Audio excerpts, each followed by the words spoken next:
লাম্মা কদিমা মুআযুম মিনাশ শাম, মুআয ইবনে জাবাল রাদিয়াল্লাহু তাআলা আন যখন শাম দেশ থেকে আসলেন, শাম দেশ থেকে আসার পর সাজাদা লিন-নবী সাল্লাল্লাহু আলাইহি ওয়াসাল্লাম আল্লাহর নবীর সামনে একটা সিজদা দিয়ে দেয়। বলেন নাউজুবিল্লাহ। কারে সিজদা দিছে? নাউজুবিল্লাহ বলেন। ভিডিওতে মাঝে মাঝে দেখবেন অনেকে সিজদা দিলে এইভাবে এমন করে, মানে খুশি। নারী সিজদা দেয়, পুরুষরাও সিজদা দেয়, আবার মাথা চাপড়ায়, মানে খুশি উনি। আমাদের নবীজি বললেন মা হাজা ইয়া মুআয, মুআয তুমি এটা কি করলা? পৃথিবীর শ্রেষ্ঠ মানুষটা সিজদা দেওয়ার কারণে রাগ হয়ে গেলেন, শাসন করলেন। আর বর্তমান জামানায় দেখা যায় সিজদা দিলে আরো খুশি হয়। নবীজি বললেন মুআয তুমি এটা কি করলা? মুআয ইবনে জাবাল বলেন আতাইতু শাম ফাওয়াফাকতুহুম ইয়াসজুদুনা লিআসাকিফাতিহিম ওয়া বাতারিকাতিহিম, আমি শাম দেশে গেলাম, যাওয়ার পর আমি দেখলাম শাম দেশের মানুষ তাদের ধর্মীয় নেতা আর রাজনৈতিক নেতাকে সিজদা দেয়। ফাওয়াদিতু ফি নাফসি আন্না ফাআলা যাকা বিকা, আমি মনে মনে নিয়ত করলাম আমরাও আপনাকে সিজদা দিব। নাউজুবিল্লাহ। নবীজি বললেন মুআয সহ সব সাহাবারা শোনো, ফালা তাফআলু, এমন কাজ কোশ্চিনকালেও করবা না, আল্লাহ ছাড়া কাউকে সিজদা দেওয়া জায়েজ নাই। হাদিসের শেষে নবী বলেন লাউ কুনতু আমিরান আহাদান আইয়াসজুদা লি আহাদিন লাআমারতুল মারআতা আন তাসজুদা লি যাওজিহা, আমি যদি আল্লাহ ছাড়া কাউকে সিজদা করতে বলতাম, নারীকে বলতাম সে যেন তার স্বামীকে সিজদা দেয়। আল্লাহ ছাড়া কাউকে সিজদা দেওয়া জায়েজ নাই। যদি থাকতো আমি নারীদেরকে বলতাম যেন স্বামীকে সিজদা করে। তাহলে হাদিস দ্বারা আমরা বুঝলাম আল্লাহ ছাড়া, বলেন আল্লাহ ছাড়া কোন মানুষকে, কোন কবরকে, কোন মাজারকে সিজদা দেওয়া শিরিক, সিজদা দেওয়া হারাম। আল্লাহ ছাড়া অন্য কাউকে সিজদা দেওয়া শিরিক, অন্য কাউকে সিজদা দেওয়া হারাম, চাই সেটা মানুষ হোক চাই সেটা কবর হোক। কবরে যে সিজদা দেওয়া হারাম এটার দলিল কই? এটারও একটা দলিল আছে। আবু দাউদ শরীফ হাদিস নাম্বার 2140 নাম্বার হাদিস, 2140। এই হাদিসের বর্ণনাকারী সাহাবী কাইস ইবনে সাদ রাদিয়াল্লাহু তাআলা আনহু, তিনি বলেন আতাইতুল হীরা, আমি কুফা নগরীর হীরা প্রদেশে গেলাম। কুফা নাম তো শুনছেন আপনারা, আল ইমামুল আজম আবু হানিফা রাহমাতুল্লাহি আলাইহি, যার নামের কারণে কুফা সারা পৃথিবীতে বিখ্যাত, সেই কুফা। তো কুফা আর হীরা নগরীতে আমি গেলাম। যাওয়ার পর রাআইতুহুম ইয়াসজুদুনা লিমারজুবানিল লাহুম, আমি দেখি মানুষ মানুষকে সিজদা দেয়, মানুষ আরেক মানুষকে সিজদা দেয়, নেতাকে সিজদা দেয়। ফাআনতা ইয়া রাসূলুল্লাহ আহাক্কু আন নাসজুদা লাক, কাইস ইবনে সাদ মদিনায় আসলেন, আল্লাহ নবীর কাছে এসে বলে হুজুর আপনি তো সিজদা পাওয়ার বেশি যোগ্য। নবীজি কয় কেন? হুজুর মানুষ যদি মানুষকে সিজদা দিতে পারে, রাসূলুল্লাহ আহাক্কু আইয়ুসজাদা লা, তাহলে তো আল্লাহ রাসূল সিজদা পাওয়ার বেশি যোগ্য হবে যদি মানুষ সিজদা পাওয়ার যোগ্য হয়। কথাটা ঠিক। যদি কখনো যোগ্য হতো তো সবচেয়ে বেশি কি হতো? রাসূল সাল্লাল্লাহু আলাইহি ওয়াসাল্লাম, আল্লাহর পরে যিনি শ্রেষ্ঠ।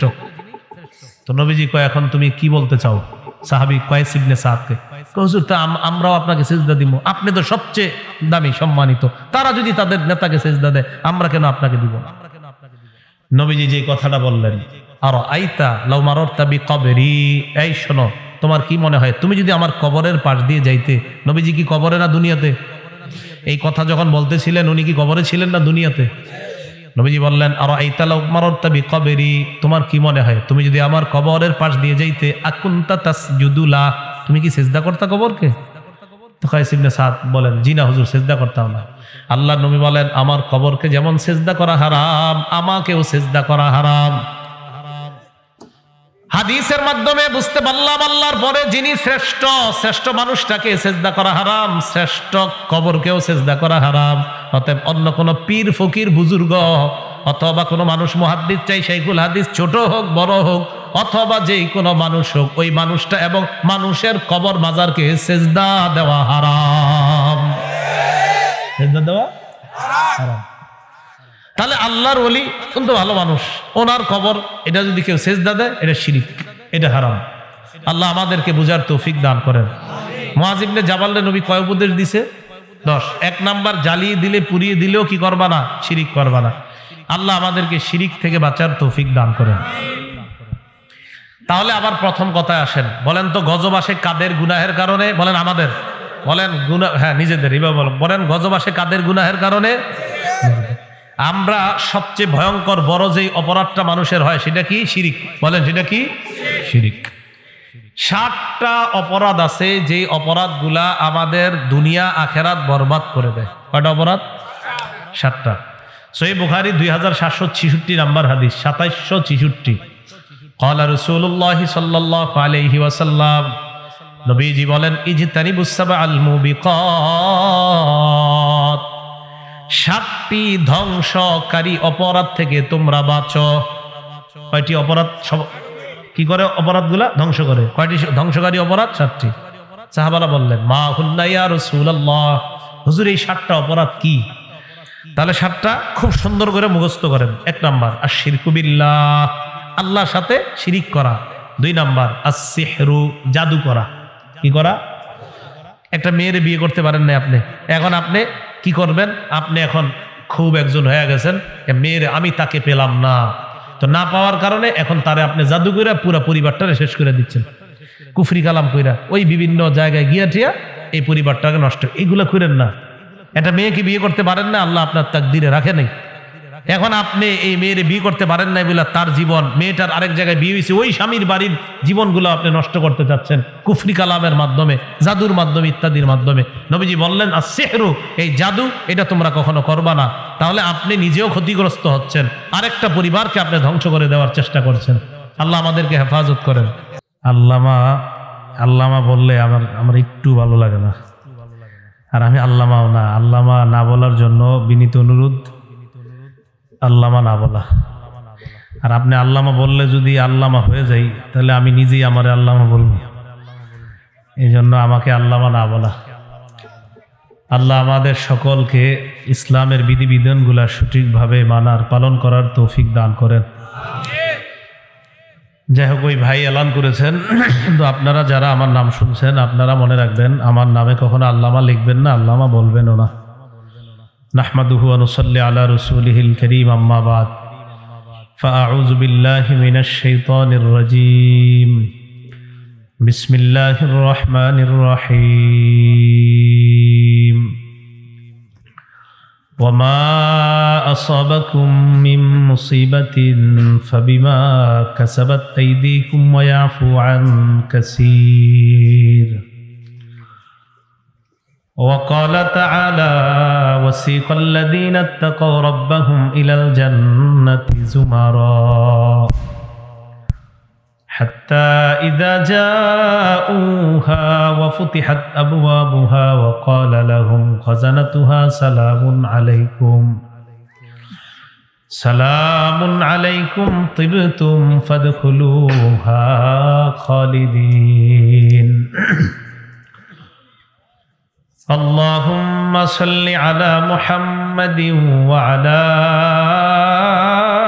آل محمد كما صليت على إبراهيم وعلى آل إبراهيم إنك حميد مجيد. اللهم بارك على محمد وعلى آل محمد كما باركت على إبراهيم وعلى آل إبراهيم إنك حميد مجيد. سبحانك لا علم لنا إلا ما علمتنا إنك أنت العليم الحكيم.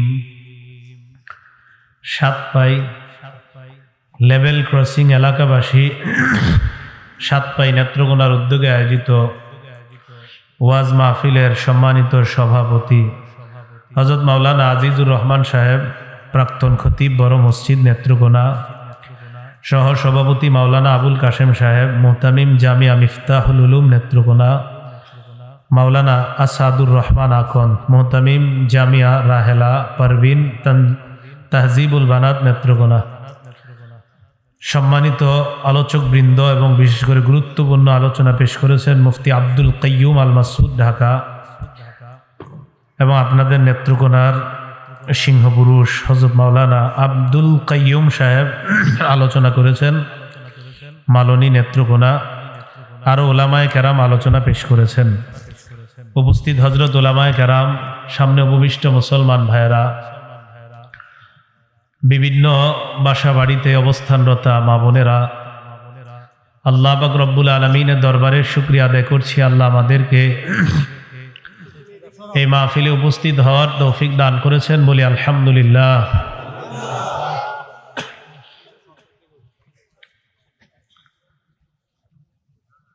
সবাই চায় হুজুরের সাথে একটা সেলফি থাক, কি থাক, সেলফি। ছবি তোলাটা এত বাড়াবাড়ির পর্যায়ে চলে গেছে এখন। আপনার বিভিন্ন জায়গায় একজনেই 15 পদের ছবি তোলে, এইভাবে ওইভাবে অমুক ভাবে। হুজুর আমি একটু সাথে দাঁড়াই, 3 জনে দাঁড়াই, এবার আমি একা দাঁড়াই। হুজুর এবার আমার প্রধান চেয়ারটায় বসেন, এবার আমার অ্যাসিস্ট্যান্টেরটায় বসেন। এটা এতটা বাড়াবাড়ি পর্যায়ে চলে গেছে ছবি তোলাটা। বুখারী শরীফের একটা হাদিস শোনাবনি, 2105 নম্বর হাদিস, 2105। আম্মাজান আয়েশা সিদ্দিকা রাদিয়াল্লাহু তাআলা আনহা থেকে বর্ণনা করেন কাসিম ইবনে মুহাম্মদ রাহমাতুল্লাহি আলাইহি, তিনি বলেন যে নবীজি সাল্লাল্লাহু আলাইহি ওয়াসাল্লামের বিবি আম্মাজান আয়েশা আমাকে বলেন, আন্নাহা ইশতারাত নুমরুকাতান ফিহা তাসাবির। আম্মাজান আয়েশা সিদ্দিকা একটা বালিশ কিনলেন, ছবিওয়ালা বালিশ, যে বালিশের মধ্যে ছবি ছিল। কি ছিল? ছবি ছিল। আপনারা বাচ্চাদের জন্য অনেক গেঞ্জি কিনেন, অনেক পোশাক কিনেন, যে পোশাকের মধ্যে ছবি থাকে। তো আম্মাজান আয়েশা সিদ্দিকা বলেন, ফালাম্মা রাআহা রাসূলুল্লাহ সাল্লাল্লাহু আলাইহি সাল্লাম, নবীজি সাল্লাল্লাহু আলাইহি সাল্লাম যখন এই বালিশের দিকে তাকাইলেন, আরাফতু ফি ওয়াজহিহি আল কারাহিয়া, আমি নবীজির চেহারা মোবারকে অসন্তুষ্টির ছাপ দেখলাম। কামা আলাল বাব, ঘরে ঢোকার সময় বালিশের উপর নজর পড়ার কারণে ঘরে আর না ঢুকে দরজায় দাঁড়ায় রইছে। কিন্তু আম্মাজান আয়েশা সিদ্দিকা উনি বুঝতে পারতেছেন না ঘটনা কি। নবীজি ঘরের দরজায় দাঁড়িয়ে আছে, চেহারাটা কেমন মলিন মলিন। আম্মাজান আয়েশা বলেন, ইয়া রাসূলুল্লাহ ইন্নী তুবতু ইলাল্লাহ ওয়া ইলা রাসূলিহি সাল্লাল্লাহু আলাইহি সাল্লাম, বাইন্নি আতুবু ইলাল্লাহি ওয়া ইলা রাসূলিহি সাল্লাল্লাহু আলাইহি সাল্লাম, আমি আল্লাহর কাছে ক্ষমা চাই, তওবা করছি, আল্লাহ রাসূলের কাছে ক্ষমা চাই।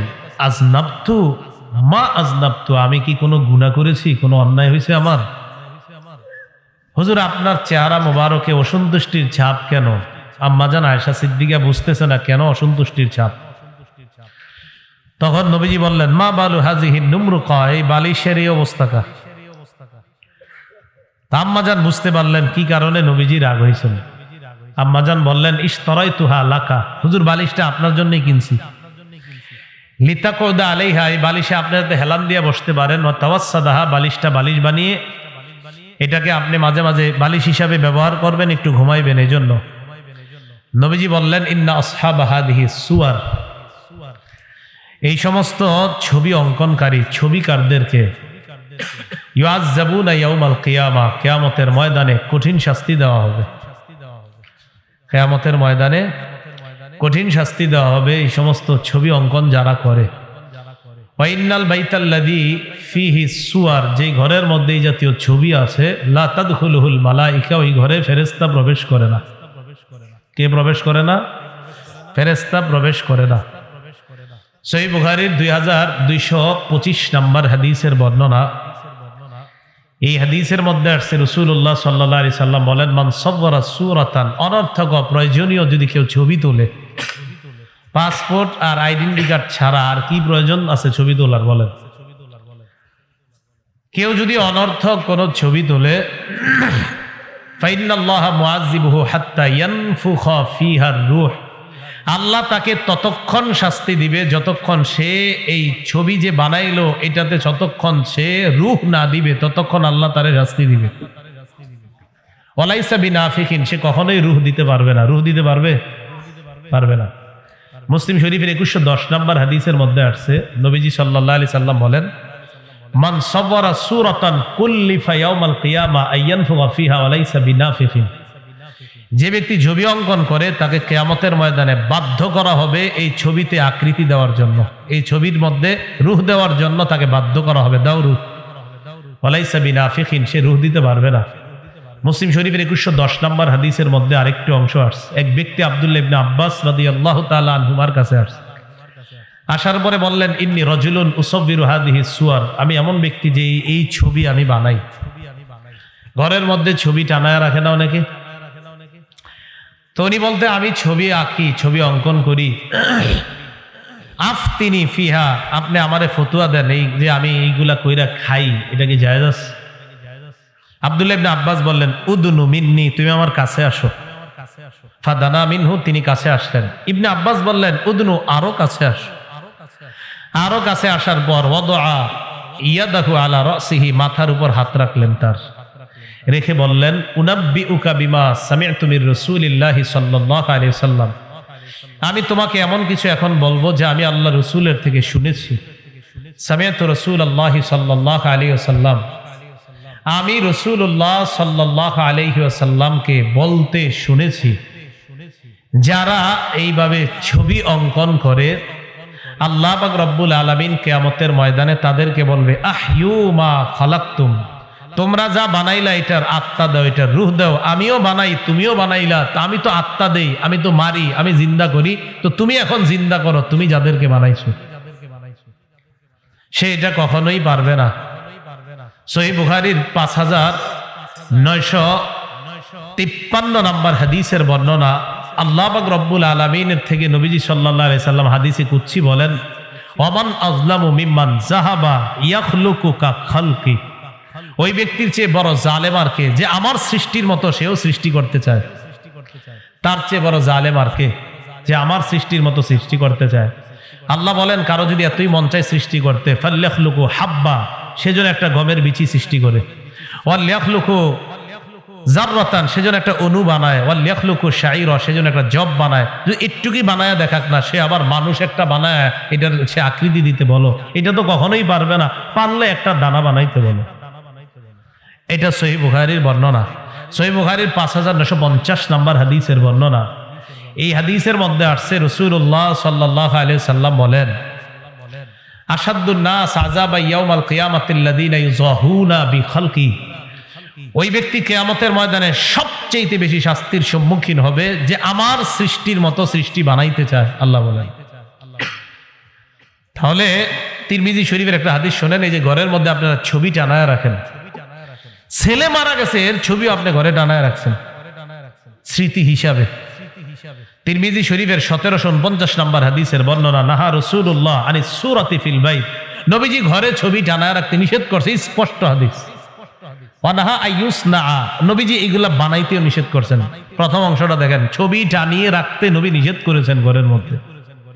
ছবি টানিয়ে রাখতে কি করেছেন? তাহলে বলেন তো, আমরা বর্তমানে যেই পরিমাণ ছবি তুলি, এটা কি প্রয়োজনীয়তার মধ্যে আছে না অপ্রয়োজনীয়তা গেলে চলে গেছে? এটা এত পরিমাণ অপ্রয়োজনীয়।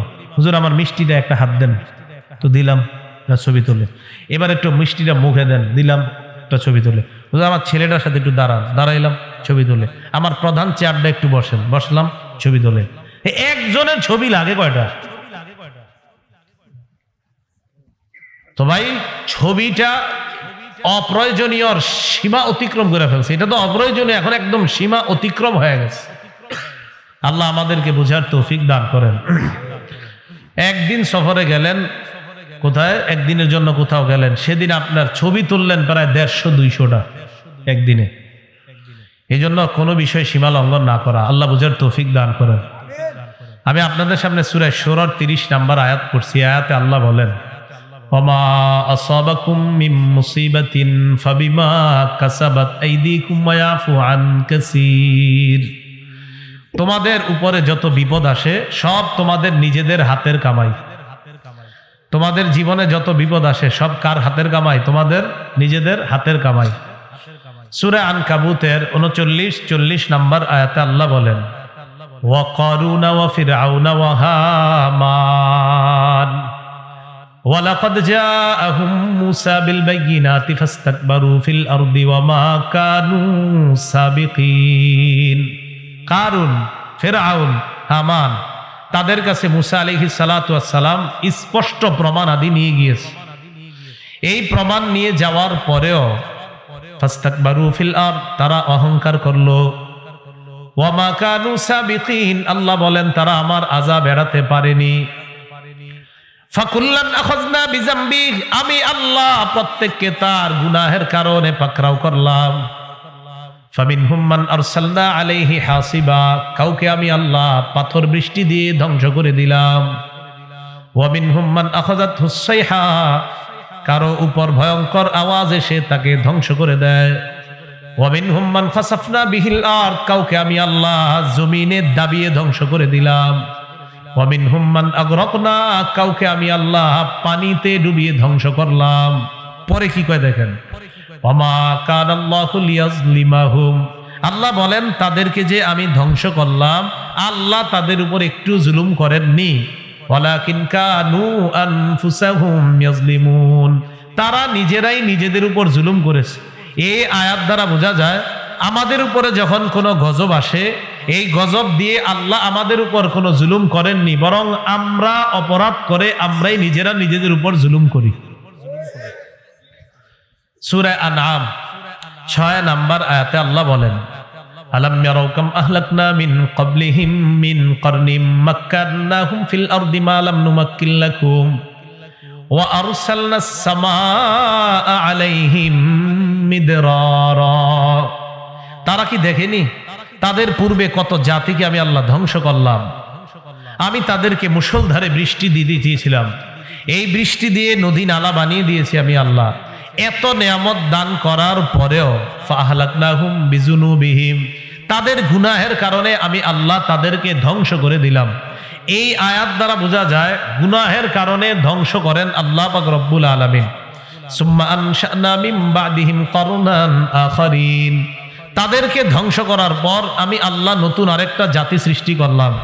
এই জায়গায় আমার আপনার ভয় পাওয়া উচিত। আমি আপনি গুনাহ করলে আমারে আপনাকে আল্লাহ শেষ করে দিয়ে আরেকজনকে বানিয়ে আল্লাহ তার ইবাদত করাবেন, এটা আল্লাহর জন্য একটু ব্যাপার না।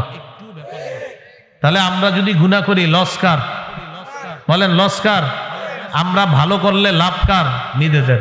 আল্লাহ আমাদের সকলকে গুনাহমুক্ত জীবন যাপনের তৌফিক দান করেন। মুআয ইবনে জাবাল রাদিয়াল্লাহু তাআলা আনহুর বর্ণনা, মুসনাদে আহমদ কিতাবের নাম 22075 নম্বর হাদিসের বর্ণনা।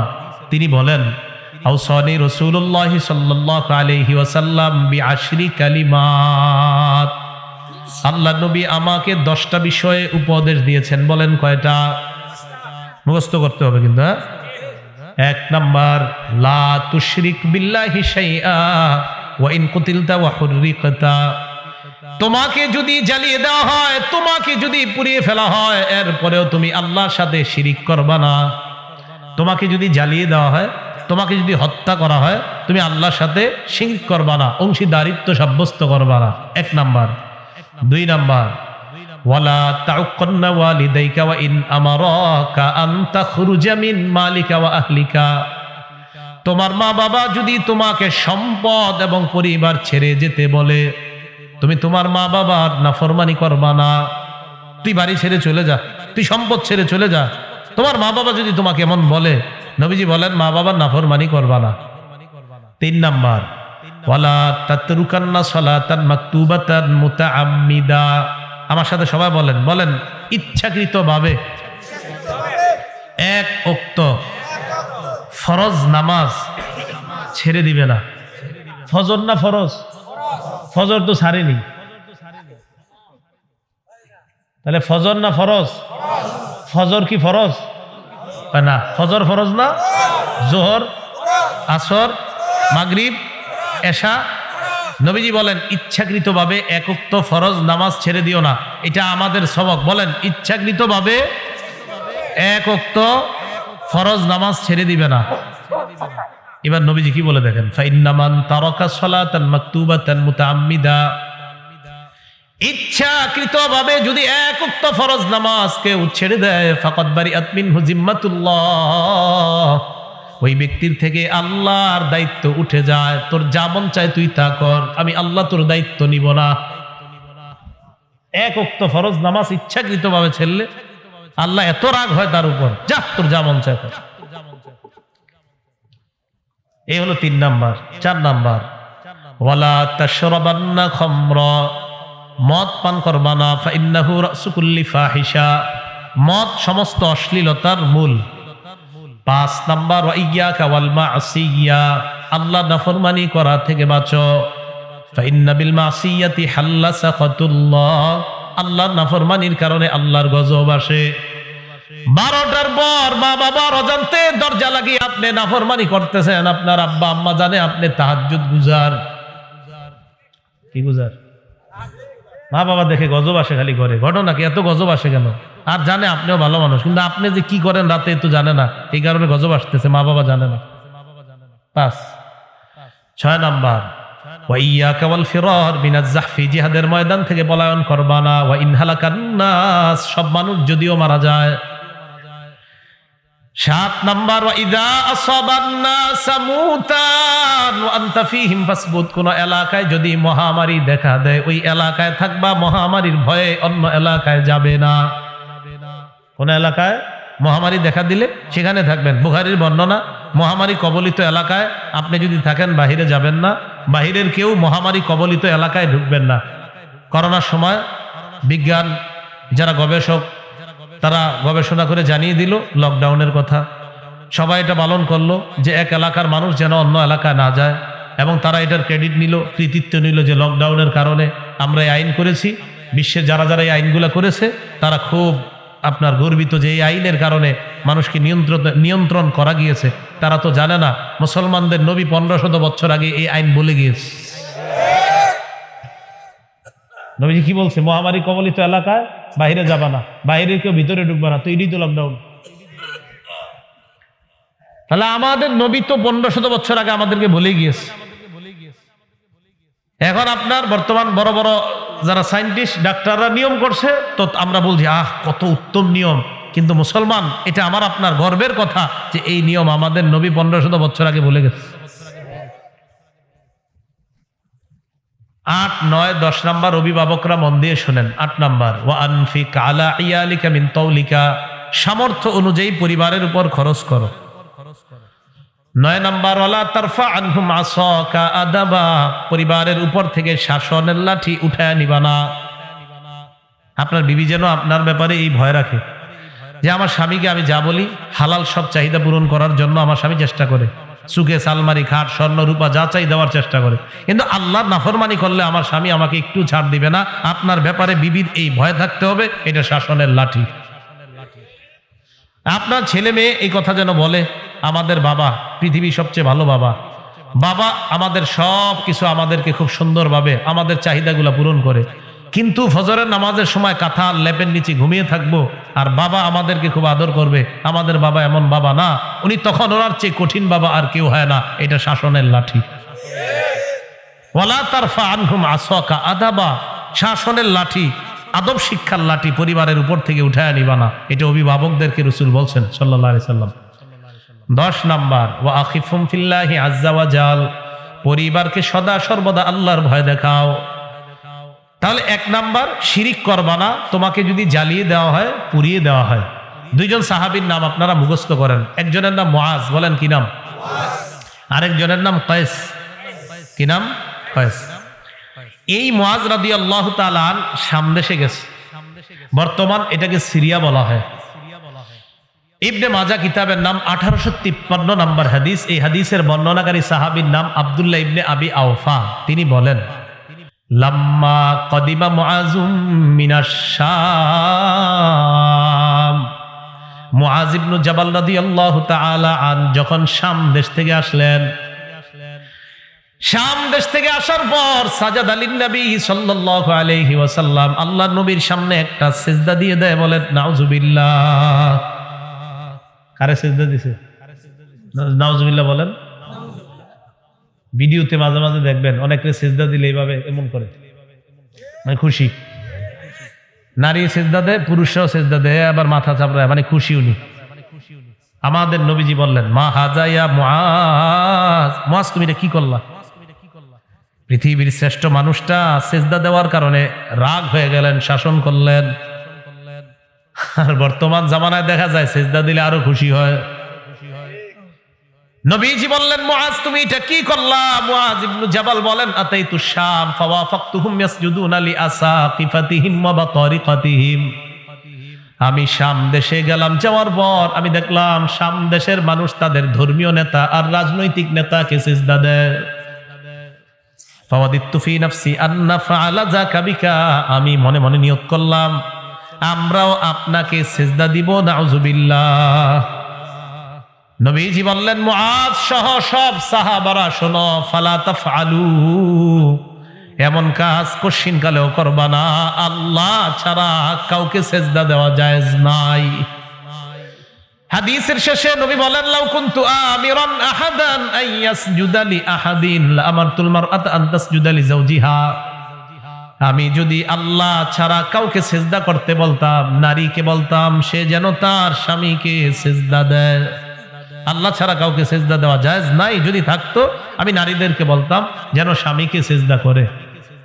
তাহলে হাদিস দ্বারা আমরা বুঝলাম আল্লাহ ছাড়া, বলেন আল্লাহ ছাড়া কোন মানুষকে, কোন কবরকে, কোন মাজারকে সিজদা দেওয়া শিরিক, সিজদা দেওয়া হারাম।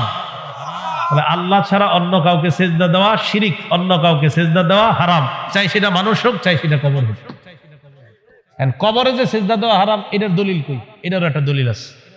আবু দাউদ শরীফ হাদিস নাম্বার 2140 নাম্বার হাদিস, 2140। এই হাদিসের বর্ণনাকারী সাহাবী কাইস ইবনে সাদ রাদিয়াল্লাহু তাআলা আনহু, তিনি বলেন, আতাইতুল হীরা, আমি কুফা নগরীর হীরা প্রদেশে গেলাম। কুফা নাম তো শুনছেন আপনারা, আল ইমামুল আজম আবু হানিফা রহমতুল্লাহি আলাই, যার নামের কারণে কুফা সারা পৃথিবীতে বিখ্যাত, সেই কুফা। তো কুফা আর হীরা নগরীতে আমি গেলাম। যাওয়ার পর রাআইতুহুম ইয়াসজুদুনা লিমারজুবানিল লাহুম, আমি দেখি মানুষ মানুষকে সিজদা দেয়, মানুষ আরেক মানুষকে সিজদা দেয়, নেতাকে সিজদা দেয়। ফাআনতা ইয়া রাসূলুল্লাহ আহাক্কু আন নাসজুদা লাক। কায়েস ইবনে সাদ মদিনায় আসলেন, আল্লাহ নবীর কাছে এসে বলে, হুজুর আপনি তো সিজদা পাওয়ার বেশি যোগ্য। নবীজিরে কয় কেন? কয় হুজুর, মানুষ যদি মানুষকে সিজদা দিতে পারে, রাসূলুল্লাহ আহাক্কু আইয়ুসজাদা লা, তাহলে তো আল্লাহ রাসূল সিজদা পাওয়ার বেশি যোগ্য হবে যদি মানুষ সিজদা পাওয়ার যোগ্য হয়। কথাটা ঠিক। যদি কখনো যোগ্য হতো তো সবচেয়ে বেশি কি হতো? রাসূল সাল্লাল্লাহু আলাইহি ওয়াসাল্লাম, কারণ আল্লাহর পরে যিনি শ্রেষ্ঠ। তো নবীজি কয়, এখন তুমি কি বলতে চাও? সাহাবী কায়েস ইবনে সাদকে, হুজুর তা আমরাও আপনাকে সিজদা দিব, আপনি তো সবচেয়ে দামি সম্মানিত, তারা যদি তাদের নেতাকে সিজদা দেয় আমরা কেন আপনাকে দিব না? নবীজি যে কথাটা বললেন, আর আইতা লাউ মাররতা বিকবরি, এই শোনো, তোমার কি মনে হয় তুমি যদি আমার কবরের পাশ দিয়ে যাইতে? নবীজি কি কবরে না দুনিয়াতে? এই কথা যখন বলতেছিলেন উনি কি কবরে ছিলেন না দুনিয়াতে? নবীজি বললেন, আর আইতা লাউ মাররতা বিকবরি, তোমার কি মনে হয় তুমি যদি আমার কবরের পাশ দিয়ে যাইতে, আকুনতা তাসজুদু লা, তুমি কি সিজদা করতা কবরকে? তো কায়েস ইবনে সাদ বলেন, জি না হুজুর, সিজদা করতাম না। আল্লাহর নবী বলেন, আমার কবরকে যেমন সিজদা করা হারাম, আমাকেও সিজদা করা হারাম। হাদিসের মাধ্যমে বুঝতে পারলাম আল্লাহর পরে যিনি শ্রেষ্ঠ, শ্রেষ্ঠ মানুষটাকে সিজদা করা হারাম, শ্রেষ্ঠ কবরকেও সিজদা করা হারাম। অতএব অন্য কোন পীর ফকির বুজুর্গ অথবা কোনো মানুষ, মুহাদ্দিস চাই শাইখুল হাদিস, ছোট হোক বড় হোক, অথবা যেই কোনো মানুষ হোক, ওই মানুষটা এবং মানুষের কবর মাজারকে সিজদা দেওয়া হারাম, সিজদা দেওয়া হারাম। তাহলে আল্লাহর ওলি কিন্তু ভালো মানুষ, ওনার কবর এটা যদি কেউ সিজদা দেয় এটা শিরিক, এটা হারাম। আল্লাহ আমাদেরকে বুঝার তৌফিক দান করেন। মুআজ ইবনে জাবালের নবী কয় উপদেশ দিছে? 10। 1 নাম্বার, জ্বালিয়ে দিলে পুড়িয়ে দিলেও কি করবা না? শিরিক করবা না। আল্লাহ আমাদেরকে শিরিক থেকে বাঁচার তৌফিক দান করেন। তাহলে আবার প্রথম কথায় আসেন, বলেন তো গজব আসে কাদের গুনাহের কারণে? বলেন আমাদের, বলেন গুনাহ, হ্যাঁ নিজেদের, এভাবে বলেন গজব আসে কাদের গুনাহের কারণে? আমরা সবচেয়ে ভয়ঙ্কর বড় যেই অপরাধটা মানুষের হয় সেটা কি? শিরিক। বলেন সেটা কি? শিরিক। 7টা অপরাধ আছে যে অপরাধগুলা আমাদের দুনিয়া আখেরাত বরবাদ করে দেয়। কয়টা অপরাধ? 7টা। সহিহ বুখারী 2766 নাম্বার হাদিস, 2766। ক্বালা রাসূলুল্লাহ সাল্লাল্লাহু আলাইহি ওয়াসাল্লাম, নবীজি বলেন, ইজতানিবুস সাবআল মুবিকাত, 7টি ধ্বংসকারী অপরাধ থেকে তোমরা বাঁচো। কয়টি অপরাধ? কি করে অপরাধগুলা ধ্বংস করে? কয়টি ধ্বংসকারী অপরাধ? 7টি। সাহাবারা বললেন, মা হুন্না ইয়া রাসূলুল্লাহ, হুজুর এই 7টা অপরাধ কি? তাহলে 7টা খুব সুন্দর করে মুখস্থ করেন। 1 নাম্বার আশ-শিরকু বিল্লাহ, আল্লাহর সাথে শিরিক করা। 2 নাম্বার আস-সিহরু, জাদু করা। কি করা? একটা মেয়ের বিয়ে করতে পারেন না আপনি, এখন আপনি কি করবেন? আপনি এখন খুব একজন হয়ে গেছেন, মেয়ের আমি তাকে পেলাম না, তো না পাওয়ার কারণে এখন তারে আপনি জাদু কইরা পুরো পরিবারটারে শেষ করে দিচ্ছেন, কুফরি কালাম কইরা ওই বিভিন্ন জায়গায় গিয়া টিয়া এই পরিবারটাকে নষ্ট। এগুলো করেন না। একটা মেয়েকে বিয়ে করতে পারেন না, আল্লাহ আপনার তাকদিরে রাখে নাই। এখন আপনি এই মেয়ের বিয়ে করতে পারেন নাই বলে তার জীবন, মেয়েটার আরেক জায়গায় বিয়ে হয়েছে, ওই স্বামীর বাড়ির জীবনগুলো আপনি নষ্ট করতে চাচ্ছেন কুফরি কালামের মাধ্যমে, জাদুর মাধ্যমে, ইত্যাদির মাধ্যমে। নবীজি বললেন as-sihru, এই জাদু, এটা তোমরা কখনো করবা না। তাহলে আপনি নিজেও ক্ষতিগ্রস্ত হচ্ছেন, আরেকটা পরিবারকে আপনি ধ্বংস করে দেওয়ার চেষ্টা করছেন। আল্লাহ আমাদেরকে হেফাজত করেন। তাহলে 2 নাম্বার জাদু করা। তাহলে আমরা নিজেরা কখনো কারোকে জাদু করব না এবং অন্য কাউকেও আমরা এইসব বিষয়ের জন্য উৎসাহিত করব না। ঠিক আছে না ইনশাআল্লাহ? 3 নাম্বার ওয়া কাতলুন নাফসুল্লাতী হারামাল্লাহু ইল্লা বিল হক, অন্যায়ভাবে কাউকে হত্যা করা, এটা করা যাবে না। 4 নাম্বার ওয়া আকলুর রিবা, সুদ খাওয়া। কি খাওয়া? সুদ খাওয়া। কি বিস্তারিত? মানে বিস্তারিত শুনতে চান? তাহলে না, সুদ তো এইসব এলাকা হয় না। 4 নাম্বার সুদ খাওয়া। কি খাওয়া? 5 নাম্বার ও আকলু মালিল ইয়াতীম, এতিমের সম্পদ অন্যায়ভাবে ভক্ষণ করা, এতিমের সম্পদ অন্যায়ভাবে ভক্ষণ করা। 6 নাম্বার ওয়াত্তাওয়াল্লি ইয়াউমাজ যাহফি, জিহাদের ময়দান থেকে পলায়ন করা। 7 নাম্বার ওয়াকসফুল মুহসানাতিল মুমিনাতিল গাফিলাত, সতী সাদী সহজ সরল নারীর উপর মিথ্যা অপবাদ দেওয়া।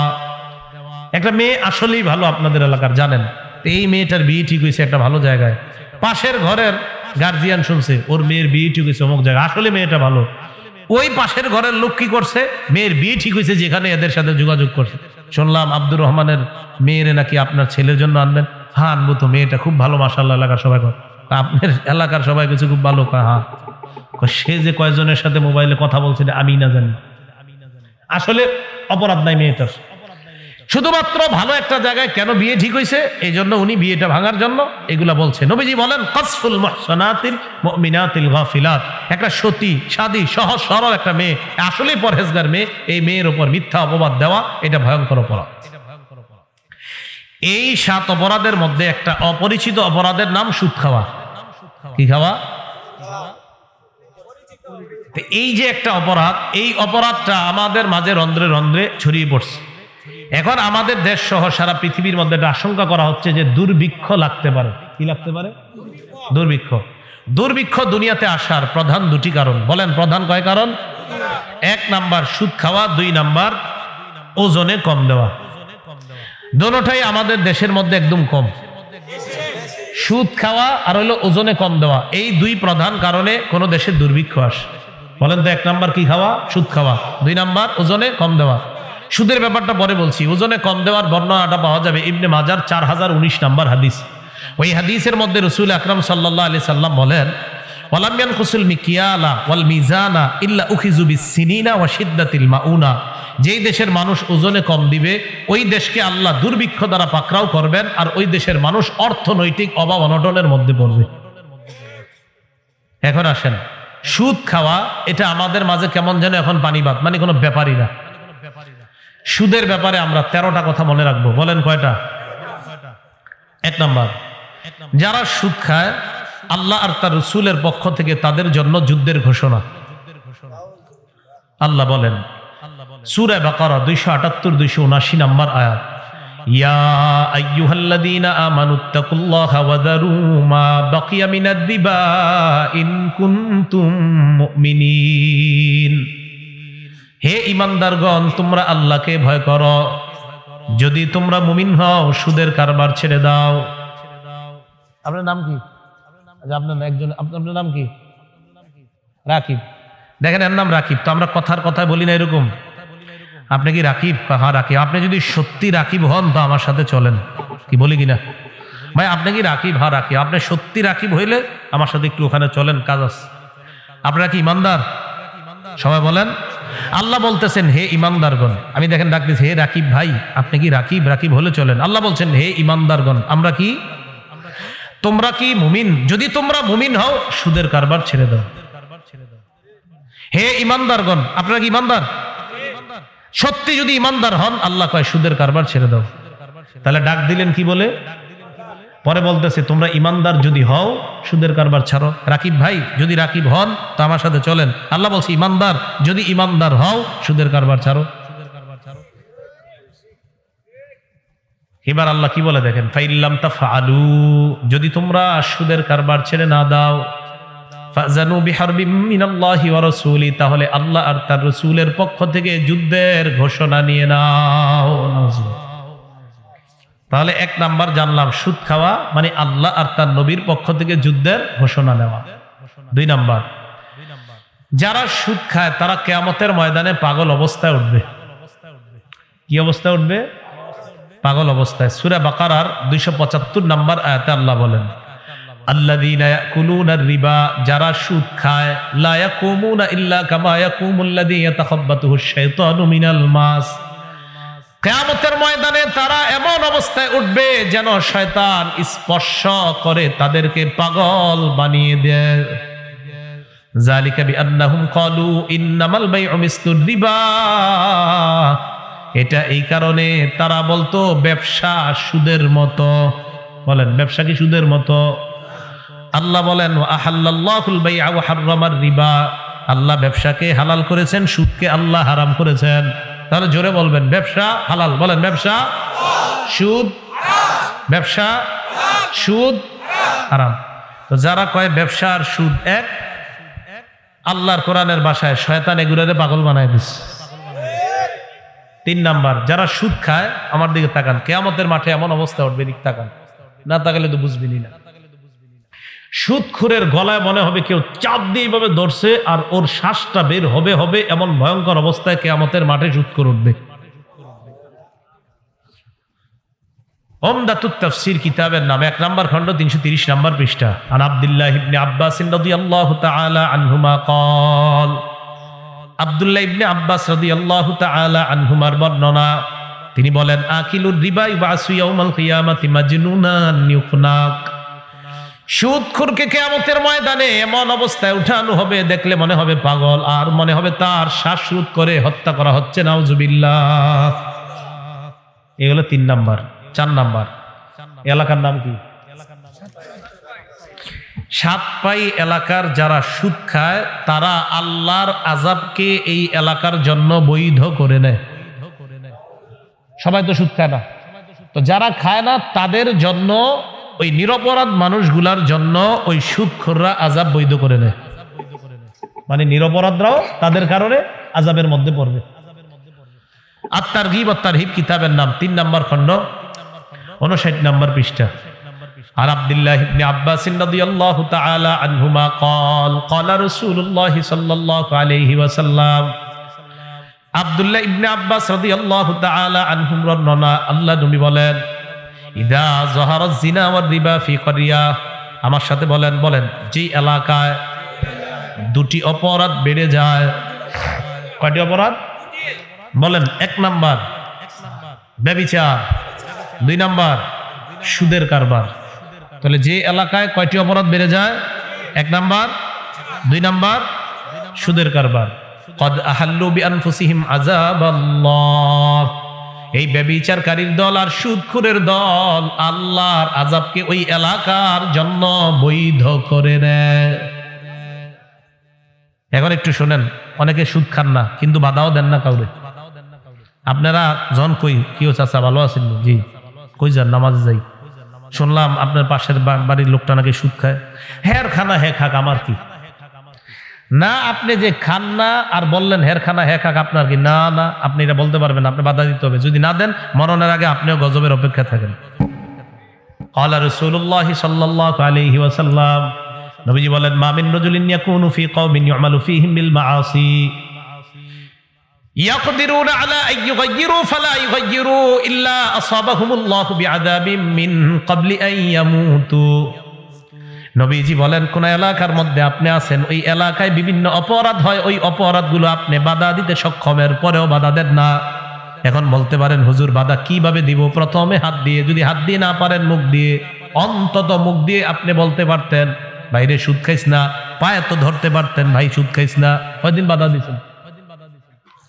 একদিনও দেন নাই। নবীজি বলেন, ইল্লা আসাবাহুমুল্লাহু বিআযাবিম মিন ক্বাবলি আন ইয়ামুতু, মরণের আগে তুমিও আল্লাহর আযাবের অপেক্ষা করো, আল্লাহ তোমাকে আযাব দ্বারা পাকড়াও করবেন। দেখছেন নি, খাওয়া অপরাধ, বাধা না দেওয়া অপরাধ। তাহলে খাওয়া অপরাধ, বাধা না দেওয়া অপরাধ। হ্যাঁ, আপনাদেরকে একটা সিস্টেম শিখিয়ে দিই। যারা সুদ খায় আপনি বলবেন, ভাই ও তোমার পায়ে ধরি সুদ খাও না। যদি বলেন, হুজুর না আমি পারবো না এটা, আমারে বললেন, যে ব্যক্তি বলবে যে হের পায়ে ধরলে সুদ ছেড়ে দিবে, আমি পায়ে ধরবো, আল্লাহর কসম ধরবো, বলছি তো। যদি বলেন যে পায়ে ধরলে সুদ ছেড়ে দিবে কেউ, আমি হের পায়ে একদম পায়ে এইভাবে পায়ে হাত দিয়ে ধরবো। কারণ আপনি তো আপনার পুরো পরিবারটা নষ্ট করে দিচ্ছেন। আমি তো জানি এটার ভয়াবহতা কত ভয়ঙ্কর।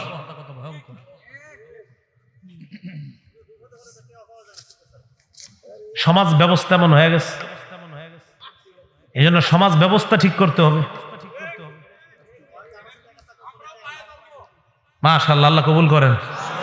তো 4 নাম্বার, যে এলাকায় সুদের কারবার হয় ওই এলাকায় তারা আযাবকে বৈধ করে নেয়, সুদ খায় না। এটা যতই দেখতেছেন আপনার উপকার হচ্ছে না, উপকার হচ্ছে না। আরে আল্লাহ বলছেন, ইয়ামহাকুল্লাহু রিবা ওয়া ইউরবিস সাদাকাত।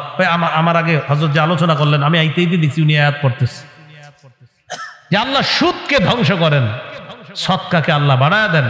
সদকা দিলে দেখা যায় টাকা কমে, আল্লাহ কয় বাড়ে। সুদ খাইলে দেখা যায় টাকা বাড়ে, আল্লাহ কয় কমে। কি আজীব ব্যাপার। 5 নাম্বার, যারা সুদ খায় তাদের কারণে এলাকায় দুর্ভিক্ষ আসে। মুসনাদে আহমদ কিতাবের নাম 17822 নম্বর হাদিসের বর্ণনা। আন আমর ইবনুল আস রাদিয়াল্লাহু তাআলা আনহু قال মা মিন কওমিন ইয়াযহারু ফীহিমুর রিবা ইল্লা উখিযু বিসসানা। যে এলাকার মধ্যে সুদের কারবার বেড়ে যায় ওই এলাকাকে দুর্ভিক্ষ দ্বারা পাকড়াও করা হয়। ওয়া মা মিন কওমিন ইয়াযহারু ফীহিমুর রিশা ইল্লা উখিযু বিররুবি। যে এলাকায় ঘুষের কারবার বেড়ে যায় ওই এলাকার পুরুষগুলা কাপুরুষ হয়ে যায়। হুজুর আপনি ডাক দেন, আমরা আসি। তো যেদিন হুজুরে ডাক দেয়, আব্দুল কাইম সাহেব ডাক দিছে, হুজুরই তো একটু গরম করে আপনাদের এলাকা, আমি জানি কেন। তো হুজুর গরম করে বললো চলেন, আর আপনারা বললেন হুজুর চলেন। তো হুজুরে যেদিন যাবে এদিন দেখে কেউ নাই, আপনারা কেউ নাই কা। নবীজি বলছে না, সমস্যা তো আরেক জায়গায়। কি ঘুষের কারবার বেড়ে গেলে সুপুরুষ গুলাও কাপুরুষ হয়ে যায়। দোষ তাদের না, দোষ হলো আপনার এই যে অপরাধটা বাড়ছে, সুপুরুষ গুলা কাপুরুষ হয়ে যাচ্ছে। এগুলো 5 নাম্বার। 6 নাম্বার, আহা, যারা সুদ খায় তারা পেটে সাপ ঢুকায়। কি ঢুকায়? সাপ ঢুকায়। হাদিসটা শুনেন, ইবনে মাজাহ 2273 নাম্বার হাদিস। নবীজি সাল্লাল্লাহু আলাইহি সাল্লামের সাহাবী আবু হুরায়রার বর্ণনা। ক্বালা রাসূলুল্লাহ সাল্লাল্লাহু আলাইহি ওয়াসাল্লাম, নবীজি বলেন, আতাইতু লাইলাতান উসরিয়া বি আলা কওমিন। আমি মেরাজে রওনা করলাম, এমন একদল মানুষের পাশ দিয়ে অতিক্রম করলাম, বুতুনুহুম কাল বুয়ুত, তাদের পেটগুলা দেখলাম বিশাল বড় বাড়ির মতো, পেট বাড়ির মতো। এবার দেখেন, ফিহা আল হাইয়াত তুরা মিন খারিজি বুতুনিহিম। নবীজি বলেন, পেটের মধ্যে সাপ দেখা যায়, বাহির থেকে দেখা যায় ভিতরে বড় বড় সাপ দৌড়ায়। বাহির থেকে পেটে সাপ দৌড়ানো দেখা যাচ্ছে। তো নবীজি বলেন, আমি প্রশ্ন করলাম, মানহা উলা ইয়া জিবরিল, জিবরিল এরা কারা? জিবরিল আমিন জবাব দেয়, হা উলাই আকালাতুর রিবা ইয়া রাসূলুল্লাহ, এরা হলো সুদখোরের দল, নাউযুবিল্লাহ। 7 নাম্বার, আহা, যারা সুদ খায় তারা আপন মাকে বিয়ে করে। এটা কত বড় অপরাধের কথা চিন্তা করেন। ইবনে মাজাহ 2274 2275 নাম্বার হাদিসে রাসূল সাল্লাল্লাহু আলাইহি ওয়াসাল্লাম বলেন, আর রিবা সাবউনা হুবা আইসারুহা আইয়ান কি হার রাজুল উম্মা।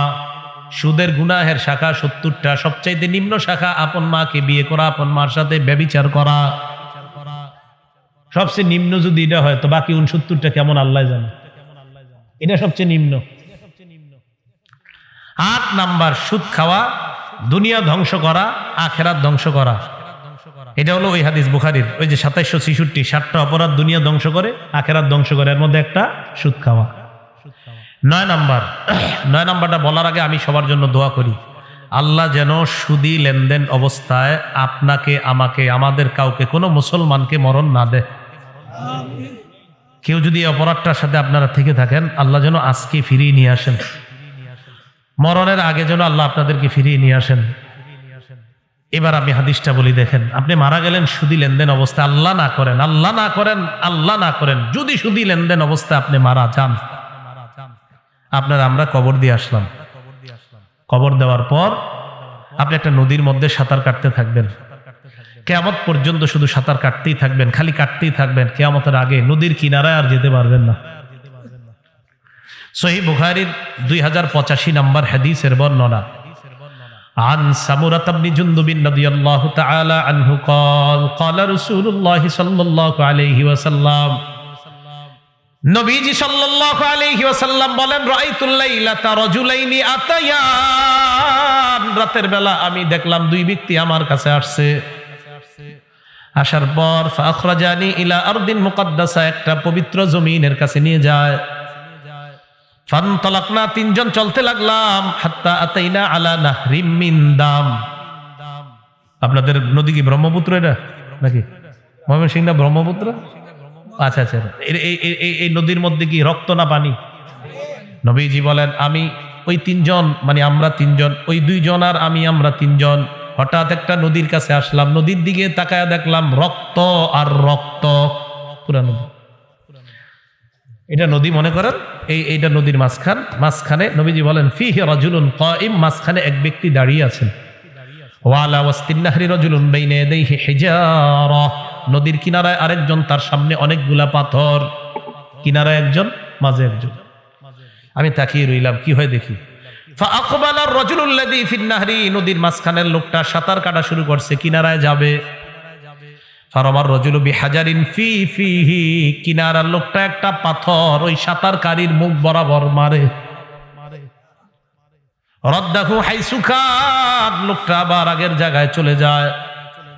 নবীজি বলেন, কুল্লামা জা আলিয়াখরুজা, যতবার লোকটা বের হতে চায় ততবার পাথরের আঘাত খায়, আবার নদীর মাঝখানে চলে যায়।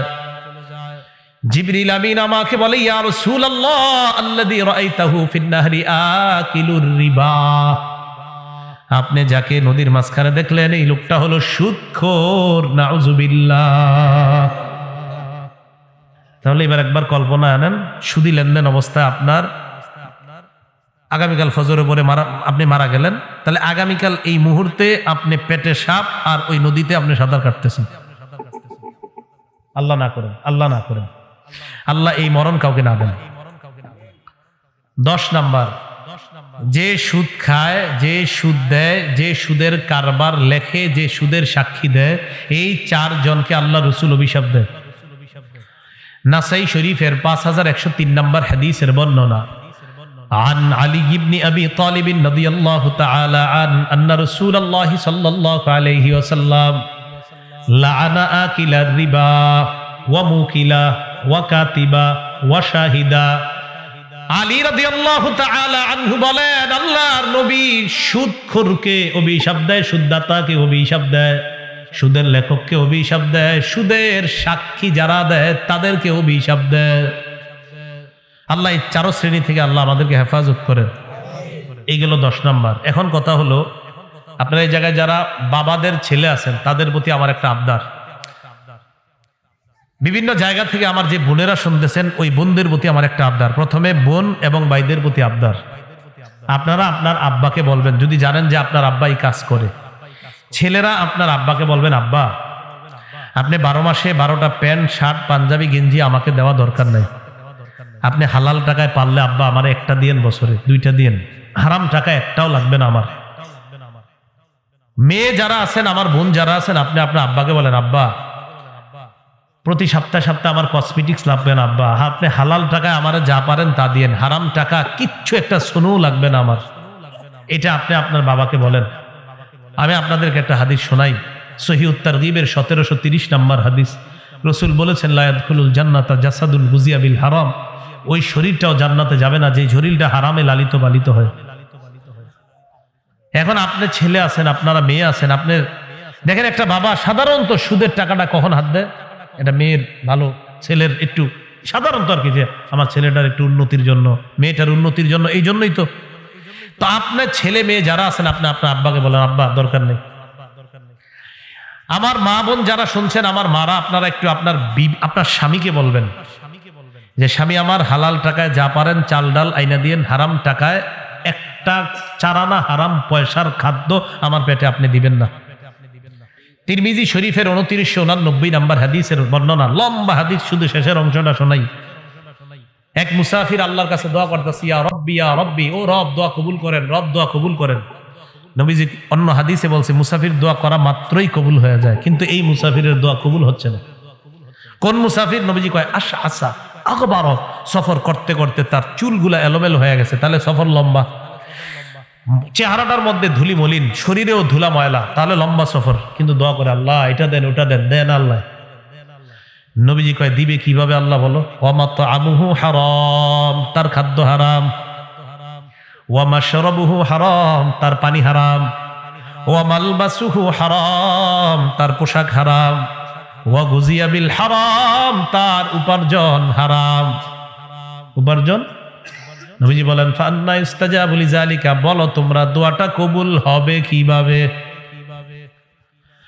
খালি দোয়া করেন আল্লাহ এটা দেন ওটা দেন, আল্লাহ দেন না, সব দোষ তখন দিয়ে দেন, এত চাই দাও না। নবী কয় খাদ্য হালাল নি, আপনি কন এত চাই দেয় না, আল্লাহ নবী কয় পানি হালাল নি। আপনি বলেন এত চাই দেয় না, নবীজি কয় যে পোশাকটা বইরা আল্লাহরে ডাকতেছ এটা হালাল নি। আপনি যদি বলেন এত চাই দেয় না, আল্লাহ রসুল কয় যে শরীরটার যে হাতটা দিয়ে দোয়া করতেছ এই হাতটা হালাল টাকায় বড় হয়েছে নি। তাহলে হালাল টাকা আপনার সন্তান যারা, এই যে সন্তানরা বাবারে বলবেন আব্বা হালাল টাকায় যাবেন, বলেন কি মজবুত এই হিম্মত করা যায় না ইনশাআল্লাহ? আল্লাহ তৌফিক দান করেন। বলছিলাম সুদের ভয়াবহতা, 10টা অপরাধ বললাম। 11 নাম্বার সুদের ভয়াবহ অপরাধ নাম্বার 11, জেনে শুনে সামান্য সুদ খাওয়া 36 বার জিনা করার চেয়ে বড় অপরাধ করা। মুসনাদে আহমদ কিতাবের নাম 22,007 নম্বর হাদিস। জানেন আমাদের সমাজের সবচেয়ে অপছন্দনীয় ওয়াজের নাম কি জানেন? সুদের ওয়াজ। কিসের ওয়াজ? হ্যাঁ, সবচেয়ে অপছন্দনীয় ওয়াজ। ঠিক আছে, এটা মানে ম্যাক্সিমামের উপর ইয়া করে আর কি। আপনি দেখবেন যে মসজিদে খতিব সাহেব 10 বছর জুমা পড়ায়, ওনার কোনো দোষ নাই, হঠাৎ বেচারা সুদের আলোচনা শুরু করছে গত 4 জুমা। হুজুর হঠাৎ উল্টা পথে চলতেছে কেন? এটা বলে উল্টা পথ। সুদের ওয়াজ উনি কইরা জনগণের জান্নাতের রাস্তা দেখাইতে চাই, এটা উল্টা পথ না সঠিক পথে না। হুজুর ইদানিং দিয়ে উল্টা পথে চলে, আল্লাহ হেফাজত করেন। তো 11 নাম্বার জেনে শুনে সামান্য সুদ খাওয়া, 36 বার ব্যভিচারের চেয়ে বড় অপরাধ করা। মুসনাদ আহমদের 22,007 নম্বর হাদিসের বর্ণনা, দিরহামু রিবান ইয়াকুলুহু রাজুল ওয়া হুয়া ইয়ালাম আশাদ্দু মিন 36 জিনা, জেনে শুনে সামান্য পরিমাণ সুদ খাওয়া 36 বার জিনা করার চেয়ে বড় অপরাধ করা। 12 নাম্বার আবার দোয়া করি সুদি লেনদেন অবস্থায় যেন কারো মরণ না হয়, যদি হয়ে যায় নবীজি বলেন আল্লাহর হক তারে জান্নাত না দেওয়া। আল মুস্তাদরাক লিল হাকিম কিতাবের নাম 2260 নম্বর হাদিস, আরবাউন হাক্কুন আলাল্লাহ আল্লাহ ইউদখিলাহুমুল জান্নাহ। 4 ব্যক্তি এমন যে 4 শ্রেণীর ব্যাপারে আল্লাহর হক হলো তাদেরকে জান্নাত না দেওয়া। বলেন কয় শ্রেণীকে জান্নাত না দেওয়া? আল্লাহর হক।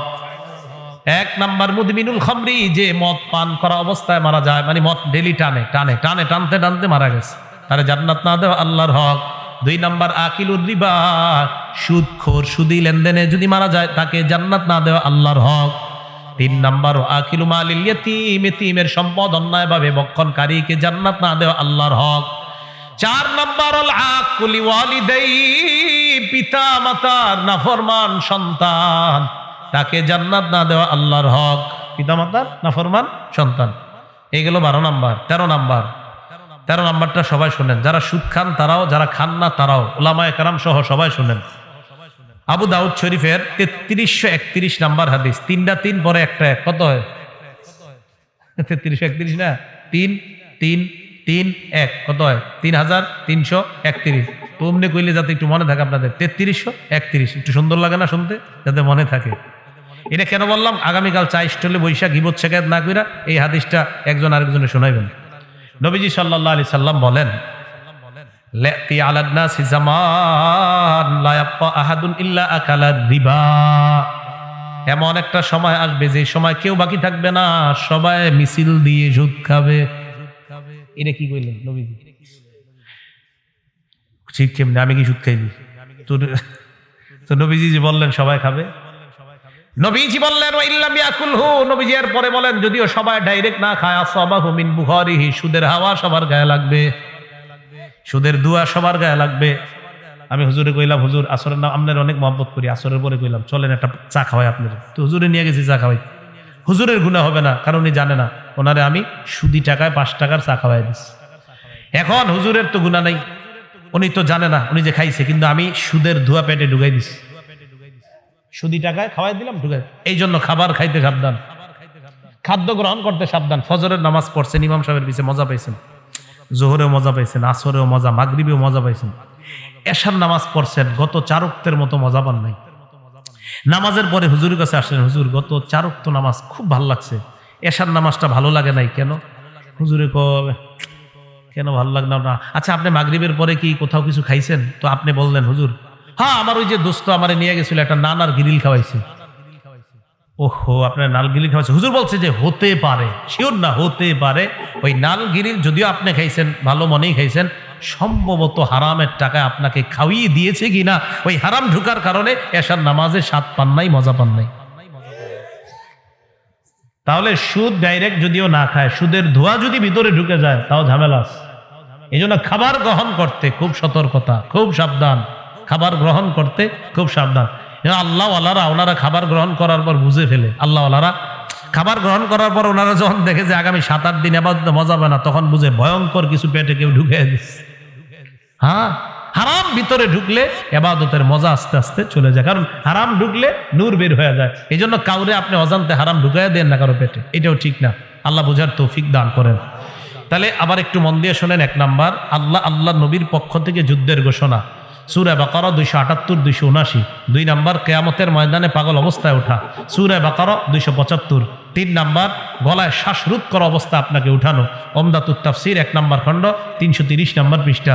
4 নাম্বার, সুদ খাওয়া মানে এলাকার মধ্যে আযাব বৈধ করে নেওয়া, আত-তারগীব ওয়াত-তারহীব 3 নাম্বার খণ্ড 59 নাম্বার পৃষ্ঠা। 5 নাম্বার, সুদ খাওয়া এলাকায় দুর্ভিক্ষ টেনে আনা, মুসনাদ আহমদ 17822। 6 নাম্বার, সুদ খাওয়া পেটে সাপ ঢুকানো, ইবনে মাজাহ 2273। 7 নাম্বার, সুদ খাওয়া আপন মায়ের সাথে ব্যভিচার করা, ইবনে মাজাহ 2274। 8 নাম্বার, সুদ খাওয়া দুনিয়া ধ্বংস করা, আখিরাত ধ্বংস করা, সহিহ বুখারী 2766। 9 নাম্বার, সুদ খাওয়া আল্লাহ না করেন, আল্লাহ না করেন, আল্লাহ না করেন এই অবস্থায় যদি মরণ হয় রক্তের নদীর মধ্যে সাঁতার কাটবেন, সহিহ বুখারী 2085। 10 নাম্বার, সুদ খাওয়া, সুদ দেওয়া, সুদের কারবার লেখা, সুদের সাক্ষী দেওয়া মানে আল্লাহ রাসূলের অভিশপ্ত উম্মত হওয়া, নাসাই 5103। 11 নাম্বার, সামান্য পরিমাণ সুদ খাওয়া জেনে শুনে 36 বার ব্যভিচারের চেয়ে বড় অপরাধ করা, মুসনাদ আহমদ 22007। 12 নাম্বার, আল্লাহ না করেন, আল্লাহ না করেন সুদি লেনদেন অবস্থায় যদি মারা যায় আল্লাহর হক তাকে জান্নাত না দেওয়া, আল মুস্তাদরাক লিল হাকিম 2260 নাম্বার বর্ণনা। 13 নাম্বার, সুদ এমন একটা সময়ে এত ব্যাপকভাবে ছড়ায় পড়বে, মানুষ সবাই যদি ডাইরেক্ট নাও খায়, সুদের ধোঁয়া তো সবার গায়ে কোনো না কোনোভাবে লেগে যাবে। নবীজি সতর্ক বার্তা দিয়েছেন, আবু দাউদ 3331 নাম্বার বর্ণনা। তো ভয়ঙ্কর অপরাধ যখন আমাদের মাঝে বেড়ে যাবে তখন গজব একের পর এক আসতে থাকবে। তিরমিজি শরীফের বর্ণনা 2011 নাম্বার হাদিসে আল্লাহ রাসূল সাল্লাল্লাহু আলাইহি সাল্লাম বলেন, এমনভাবে তোমাদের উপর গজব আসতে থাকবে কানিজামিন বালিন কতি আসিল কুহু ফাতাতাবা, একটা পুরাতন পুতির মালা ছিঁড়ে দিলে একের পর এক পুঁতি যেমন পড়তে থাকবে, তোমাদের উপর একের পর এক মহামারী বিপদ আসতেই থাকবে যখন তোমাদের অপরাধ বাড়তে থাকবে। তো অপরাধ কি আমাদের নবীজি বলছে যখন বাড়বে, এটা কি বাড়বে না বেড়েছে? বলছে যখন সুদের কারবার বেড়ে যাবে, এটা কি ভবিষ্যতে হবে? সুদের কারবার, আপনারা সুদ চিনেন না, তাহলে বোঝা যাচ্ছে যে এই গজবগুলো আসার কারণ সব আমাদের মাঝে হয়ে গেছে। এখন আমাদের উচিত হলো এইগুলা ছেড়ে দেওয়া আল্লাহর গজব থেকে বাঁচার জন্য।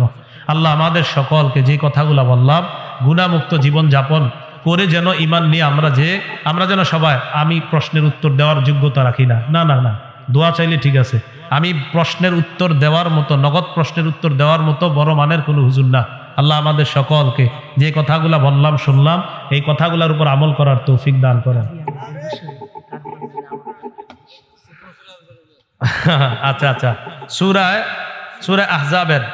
আহজাবের মধ্যে আল্লাহ বলেন, মা কানা মুহাম্মাদুন আবা আহাদিম মির রিজালিকুম, মুহাম্মদ সাল্লাল্লাহু আলাইহি সাল্লাম তোমাদের কোনো পুরুষের পিতা নন, ওয়ালাকিন রাসূলুল্লাহি ওয়া খাতামান নবিয়্যিন, তিনি শেষ নবী। বলেন নবীজি শেষ নবী, বলেন আমাদের নবী শেষ নবী, বলেন আমাদের নবী শেষ নবী। সহিহ বুখারী 3535 নম্বর হাদিস, নবীজি সাল্লাল্লাহু আলাইহি সাল্লাম বলেন, ইন্না মাসালি ওয়া মাসালাল আম্বিয়া মিন ক্বাবলি, আমার দৃষ্টান্ত আর আমার পূর্ববর্তী নবীদের দৃষ্টান্ত এমন এক ব্যক্তির মতো যে একটা ঘর বানিয়েছে, ফা আহসানা সুম্মা আজমালা, ঘরটা সাজিয়েছে, ইল্লা মাউদিআ লাবিনা, একটা ইটের জায়গা বাকি আছে। সুন্দর একটা ঘরের যদি ইটের জায়গা বাকি থাকে, ঘরটা কি সমাপ্ত হলো না একটু অসমাপ্ত আছে? মানুষ এটার আশেপাশে ঘুরে আর আশ্চর্য হয়, এত সুন্দর ঘর। আল্লাহ নবী কয়, ফানা তিলকাল লাবিনা, শোনো যে ইটটা লাগানো হয় নাই, আমি সেই ইট, আল্লাহ আমার মাধ্যমে এই ঘরের সৌন্দর্যের সমাপ্ত টেনে দিয়েছেন। তাহলে আমাদের নবী শেষ নবী, ওনার পরে আর কোনো নবী নাই। কেউ যদি দাবি করে এটা নবীজির পরে যদি আর কেউ নিজেকে নবী দাবি করে, এটা মিথ্যা কথা হবে, এই কথা সত্য হবে না। আমাদের নবী শেষ নবী, এর পরে আর নবী নাই। কেউ দাবি করলে সে তার ঈমান থাকবে না, কাফের। যারা তার অনুসরণ করবে তারাও কাফের।